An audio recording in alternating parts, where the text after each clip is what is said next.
Shri N Sreekumar, 2024 Lok Sabha തെരഞ്ഞെടുപ്പ് വേളയിൽ നിങ്ങൾ നിർബന്ധിതരായി. അത് ലോക്സഭാ തെരഞ്ഞെടുപ്പായിരുന്നു. അതുകൊണ്ട് തന്നെയാണ് അങ്ങനെ ഒരു പൊളിറ്റിക്കൽ സ്റ്റാൻഡിലേക്ക് നിങ്ങൾക്ക് പിന്നീട് മാറേണ്ടിയും വന്നത്. SDP-യുടെ പിന്തുണ ഞങ്ങൾക്ക് വേണ്ട എന്ന് വിളിച്ചു പറയുകയും ചെയ്തു. SDP-യുടെ നേതാക്കൾ ഇപ്പോൾ പറയുകയാണ്, അന്ന് കോൺഗ്രസിന്റെ നേതാക്കളുമായിട്ട് ചർച്ച നടത്തി തന്നെയാണ് ഞങ്ങൾ ആ പിന്തുണ നൽകിയതെന്ന്. അതായത് ഒരു രഹസ്യ ചർച്ച അവിടെ നടത്തിയെന്ന്.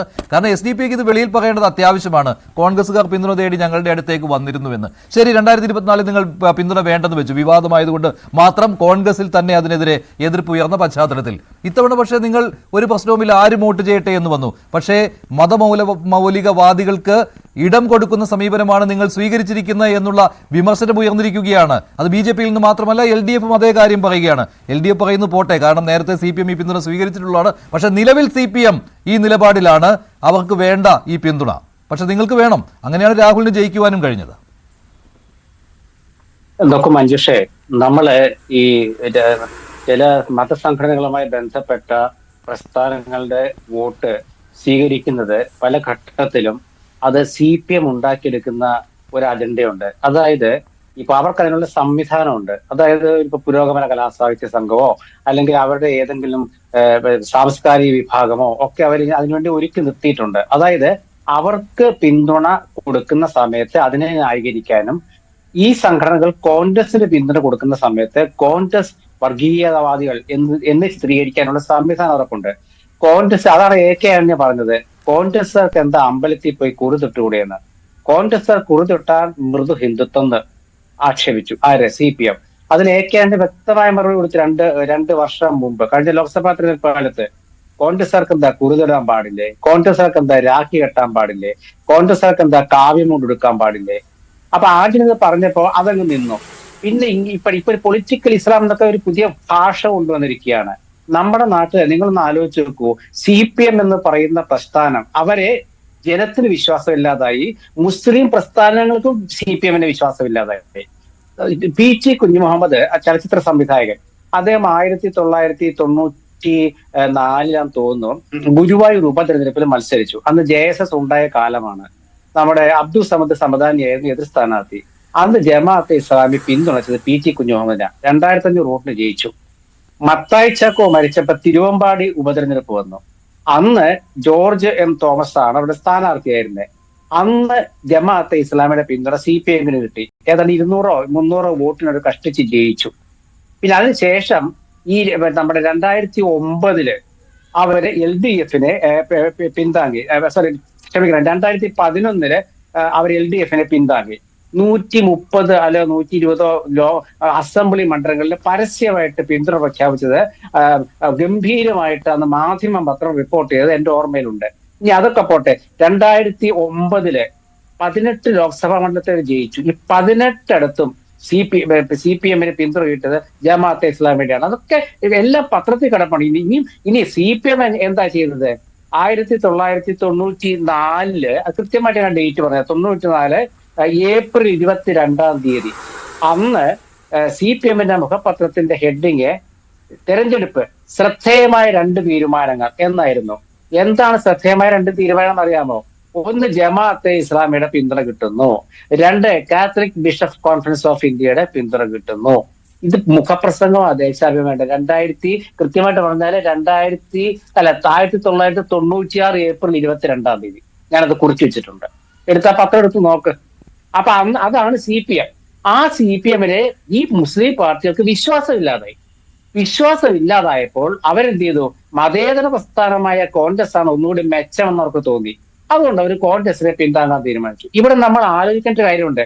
എപ്പോഴും നമ്മൾ പറയുന്ന, എല്ലാവരും പ്രസംഗിക്കുന്ന ഒരു ചെറിയ വാചകമുണ്ട് EMS-ന്റെ, തെരഞ്ഞെടുപ്പിൽ ജയിക്കാൻ ഏത് ചെകുത്താനുമായും കൂട്ടുകൂടുമെന്ന്. അതിന്റെ അർത്ഥം എന്തായിരുന്നു? ഈ PDP-യുമായിട്ട് കൂട്ടുകൂടിയപ്പോ ഇവരെന്താ പറഞ്ഞിരുന്നത്? ഇത്തവണ PDP പിന്തുണച്ചില്ലേ പാലക്കാട്ടെ CPM-നെ? ആരും ചർച്ച ചെയ്തില്ലല്ലോ, ഒരാൾ അറിഞ്ഞില്ല. ഏത് ചെകുത്താനുമായി കൂട്ടുകൂടാമെന്ന് പറയുമ്പോൾ ഈ ചെകുത്താൻ ചെയ്യുന്ന പ്രവൃത്തി എന്തെന്നും കൂടി നോക്കുമല്ലോ. അതാണ് ഷോൺ ഇവിടെ സൂചിപ്പിച്ചത്, കൂടെ കിടക്കുന്നയാൾക്കേ രാപ്പനി അറിയുകയുള്ളൂ എന്ന്. കാരണം SDP-യുമായിട്ട് കൂടെ കൂടിയിട്ടുള്ള ആളാണ് ഷോൺ. അപ്പോൾ ഞാൻ ചോദിക്കുന്നത്, അങ്ങനെയാണെങ്കിൽ നിങ്ങൾ ഒരു വാചകം അങ്ങ് ഒഴിവാക്കണം. ഭൂരിപക്ഷ വർഗീയതയും ന്യൂനപക്ഷ വർഗീയതയും ഞങ്ങൾ ഒരുപോലെ എതിർക്കുകയാണെന്ന് പറയുന്നത് ഒഴിവാക്കിയിട്ട് ഭൂരിപക്ഷ വർഗീയതയ്ക്കെതിരെയാണ് കോൺഗ്രസിന്റെ നിലപാട് എന്ന് പറയണം. അതല്ലല്ലോ നിലപാട്. മതേതര കാഴ്ചപ്പാടാണ് കോൺഗ്രസിനുള്ളത്. അപ്പോൾ എങ്ങനെ SDPയുമായിട്ട് ഒത്തുപോകുവാൻ കോൺഗ്രസിന് കഴിയും? വെൽഫെയർ പാർട്ടിയുമായി ഒത്തുപോകാൻ കോൺഗ്രസിന് കഴിയും? അപ്പോൾ ഏത് ആളെയും കൂടെ കൂട്ടാം എന്നുള്ള പൊതു നിലപാടാണെങ്കിൽ ഓക്കെ. അങ്ങനെയാണെങ്കിൽ 2024 എങ്ങനെയാണ് വേണ്ട എന്ന് പറയാൻ നിങ്ങൾക്ക് തോന്നിയത്?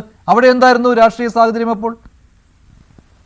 അതായത് അത് ഞാൻ പറഞ്ഞല്ലോ, ഈ കമ്മ്യൂണിസ്റ്റ് പാർട്ടിയുടെ ഒരു സ്വഭാവമുണ്ട്. അതായത് കോൺഗ്രസിന് വെൽഫെയർ പാർട്ടിയോ അല്ലെങ്കിൽ SDPIയോ ഒക്കെ പിന്തുണ പ്രഖ്യാപിച്ചാൽ അവർ അതിനെതിരെ വ്യാപകമായ ഒരു പ്രചരണത്തിലുള്ള കോപ്പ് കൂട്ടുന്ന ഒരു സംവിധാനം അവർക്കുണ്ട്. അതില് സാധാരണ രീതിയിൽ കോൺഗ്രസ് അതിൽ ഭയക്കും. കാരണം എന്താ വെച്ചാൽ കോൺഗ്രസിന്റെ മതേതര സ്വഭാവം എപ്പോഴും ഉണ്ട്. ഇന്ന് ഭരണഘടനാ ദിനമാണല്ലോ. മതേതരത്വം സെക്യുലറിസം എന്ന് എഴുതി വെച്ച് ഇന്ദിരാഗാന്ധി ഓർമ്മയുണ്ടല്ലോ. അപ്പൊ ആ ചിന്ത കോൺഗ്രസ് ഉള്ളതുകൊണ്ട് ഈ CPMന്റെ നുണ, അതാണ് പ്രശ്നം. നുണ ഒരു ആയുധമാക്കുന്ന പ്രസ്ഥാനമായി CPM മാറിയെന്ന് ഒരുപാട് ഉദാഹരണങ്ങൾ നമുക്കറിയാം. എന്നും പോകണ്ട, പാലക്കാട്ട് തന്നെ നോക്കൂ. പാലക്കാട്ട് CPMന്റെ മന്ത്രി MP രാജേഷും അതുപോലെയുള്ള മറ്റു നേതാക്കളും സരിനെ കുറിച്ചും സന്ദീപ് വാര്യരെ കുറിച്ചും പറഞ്ഞാൽ പ്രസ്താവന മാത്രം എടുക്കുക, പെട്ടെന്ന് നമുക്ക് എടുക്കാവുന്ന കാര്യമാണ്. എന്തൊക്കെ ഒരു മാറ്റി പറഞ്ഞു. അപ്പൊ ജനങ്ങൾ എന്താണ് ഞങ്ങൾ പറയുന്നത് ഇപ്പൊ ശരിയെന്ന് ഞങ്ങൾ പറയുന്നത് ജനം വിശ്വസിച്ചോളൂന്ന് കരുതുന്ന ഒരു പ്രസ്ഥാനമായി CPM മാറി. അതുകൊണ്ട് എന്താണ്, ജനങ്ങൾക്ക് CPMനെ വിശ്വാസമില്ല, മുസ്ലിം പാർട്ടികൾക്ക് CPMനെ വിശ്വാസമില്ല. ഒരു കാര്യം ഞാൻ പറയാം, മുസ്ലിം ലീഗിനെ കുറിച്ച് ഇടക്കാലത്ത് എന്താ ഇവര് പറഞ്ഞത്? വർഗീയ പാർട്ടി. സമസ്തയെ കുറിച്ച് ഇവര് പിണറായി വിജയൻ ഒരു വിഭാഗത്തെ സമസ്തയെ കൂട്ടുകൂടി. കഴിഞ്ഞ ലോക്സഭാ ഇലക്ഷൻ കാലത്ത് ഒരു വിഭാഗത്തെ മാത്രം വിളിച്ച് മീറ്റിംഗ് നടത്തി.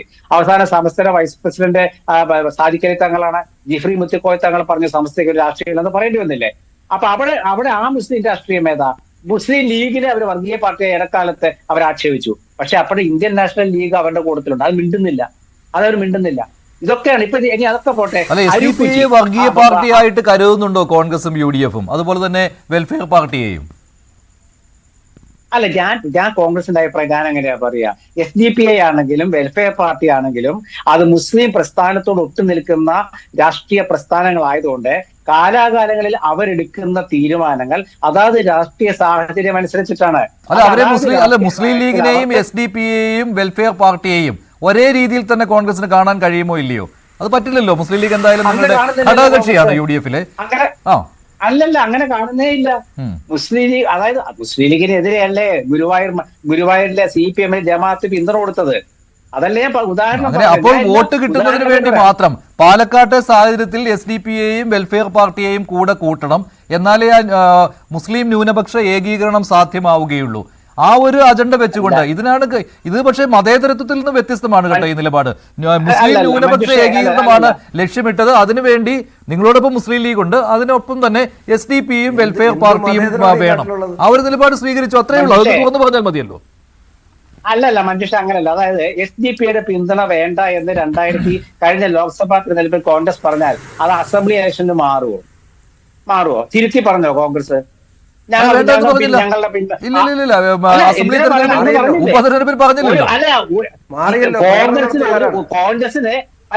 കോൺഗ്രസിന് ഒറ്റ തീരുമാനമേ ഉള്ളൂ. അത് 6 മാസം മുമ്പ് പറഞ്ഞു. അത് 6 മാസം കഴിഞ്ഞാൽ തിരിച്ചു പറയണോ? അതല്ലെങ്കിൽ ആവർത്തിച്ച് പറയണോ? വേണം. ഓരോ തെരഞ്ഞെടുപ്പും ഓരോ അന്തരീക്ഷത്തിലും ഓരോ രാഷ്ട്രീയ സാഹചര്യത്തിലുമാണ് നടക്കുന്നത്. അപ്പോൾ പറഞ്ഞേ തീരൂ. പലതവണ ആവർത്തിച്ചല്ലോ ഞങ്ങൾക്ക് ആരുടെയും പിന്തുണ വേണ്ട എന്ന് ഞങ്ങൾ പറയില്ല എന്നതായിരുന്നു ഈ ഉപതെരഞ്ഞെടുപ്പിലെ നയം. അത് മാത്രമല്ല, രാഹുൽ മാങ്കൂട്ടത്തിൽ പോയത് വെൽഫെയർ പാർട്ടിയുടെ ഓഫീസിലേക്കാണ്. SDPI നേതാക്കൾ അദ്ദേഹത്തിന് വേണ്ടി SDPI നേതാക്കൾ പ്രചാരണത്തിൽ ഇറങ്ങുന്നു, ലഘുലേഖകൾ വിതരണം ചെയ്യുന്നു. ഇതൊക്കെ വേണ്ട എന്ന് പറഞ്ഞോ UDF? ഇല്ലല്ലോ. അല്ല മഞ്ജുഷെ, അങ്ങനെ തെറ്റിദ്ധരിപ്പിക്കേണ്ട. അതായത് കോൺഗ്രസിന്റെ തീരുമാനം 6 മാസം മുമ്പ് SDPIയുടെ വോട്ട് ഞങ്ങൾക്ക് വേണ്ട എന്ന് കോൺഗ്രസ് പറഞ്ഞാൽ ഈ പാലക്കാട് തെരഞ്ഞെടുപ്പില് SDPIയുടെ പിന്തുണ ഞങ്ങൾക്ക് വേണം എന്ന് കോൺഗ്രസ് പറയാത്തിടത്തോളം കാലം ആ തീരുമാനം അവിടെ നിൽക്കുകയാണ്. ഒന്ന്. രണ്ടാമത്തെ കാര്യം എന്താണ്, ഈ CPMന്റെ നിങ്ങൾ അതിന് ഊന്നൽ കൊടുക്കൂ. CPMന്റെ ഞാൻ ഇത്രയും ഉദാഹരണങ്ങൾ പറഞ്ഞിട്ട് നിങ്ങൾക്ക് മനസ്സിലായില്ലേ? ഇനി ഒരു കാര്യം കൂടെ ഞാൻ പറയാം. ആലപ്പുഴ ജില്ലയിലെ അരുക്കുറ്റിയാൻ തോന്നുന്നതോ ചേർത്തിലേക്ക് വലിയ ഓർമ്മയില്ല, അരുക്കുറ്റിയാണ് സംശയമുണ്ട്. അവിടെ പഞ്ചായത്ത് ഇപ്പൊ മാറിയെന്ന് എനിക്ക് അറിയില്ല, അതുകൊണ്ട് തെറ്റാണെങ്കിൽ തിരുത്തണം.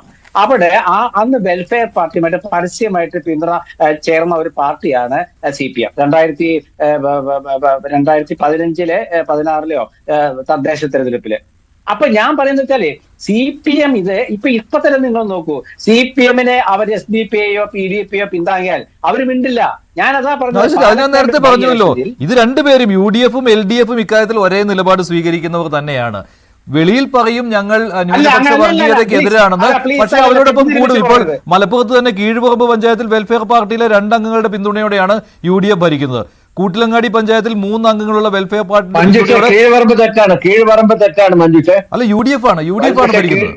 UDF എന്നാണ് ഞാൻ കൂട്ടിലങ്ങാടിയിൽ മുസ്ലിം ലീഗ് ഭരിക്കുന്ന വെൽഫെയർ പാർട്ടിയുടെ പിന്തുണയോടെയാണ്.